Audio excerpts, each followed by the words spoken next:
for the wedding. Oh, by the way, Lucy, I have this amazing keto book that I swear by. I will send you a link on Amazon. My future hubby and I won't be communicating with anyone, any of the vendors directly. That is your job. So I made a Gmail with last name wedding, which you will all have access to. Please don't bother me with silly details. Don't ask me if something's okay. You should just know, okay? And lastly, we need to remind the guests that they also need to pay a deposit of $150 to save their spot to the wedding. And if you don't get this deposit from them, they're uninvited. We also need them to confirm what they're going to be purchasing from the registry or the dollar amount that they're going to give. Okay, now I'm really done. Any questions? Is this normal?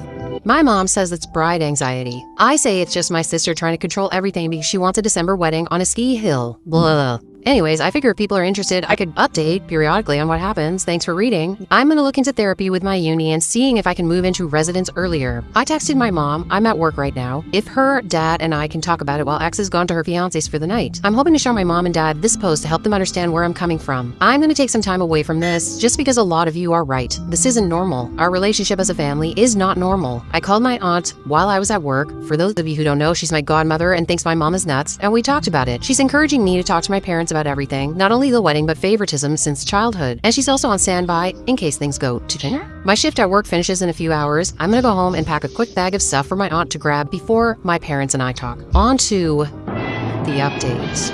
Firstly, I just want to apologize for how long this has taken. My parents originally planned to talk that night, but my mom said she wasn't feeling good and decided to go to sleep early. And that feeling stayed for a while. We then got busy moving my sister into her fiance's place, and by the time everything settled, my parents forgot we had something to discuss and brushed it off to the side. We finally had the conversation 2 days ago, and I needed a day to think and react. So, turns out my dad never knew the whole story. He knew he was responsible for paying for my sister's dress and a portion of the wedding or honeymoon. The reason for this is that my parents told me, dad confirmed with bank records, that my parents had been setting up $25,000 accounts for myself and each of my siblings. The rule was that these accounts could be used for anything once we turned 19 and went off to post-secondary. It was our money to use. I just turned 19 and my dad was getting ready to sign the money over to me when we had this conversation, which caused a bit of a blow up, but right now I need to give some background info I was given. Right after sister got engaged, she apparently had a conversation with my mom about how she always felt like the child left out. She's used this line before, so I do believe my mom fell for it and was guilt-tripped. As a result of a very long conversation, my mom figured she could divert some of the funds from all of the kids' accounts to pay for my sister's wedding. For those wondering, my 2 older brothers are in the military. They aren't married yet and live on base. They never use their $25,000 because the Army in Canada pays for your education, housing, etc. So my mom had $50,000 at her disposal. Then, combined with my sister's and my $25K, it would have been $100K. Mom figured that because I had $17,000 saved up, she could just give me my $25K later for a car or a house payment or wedding.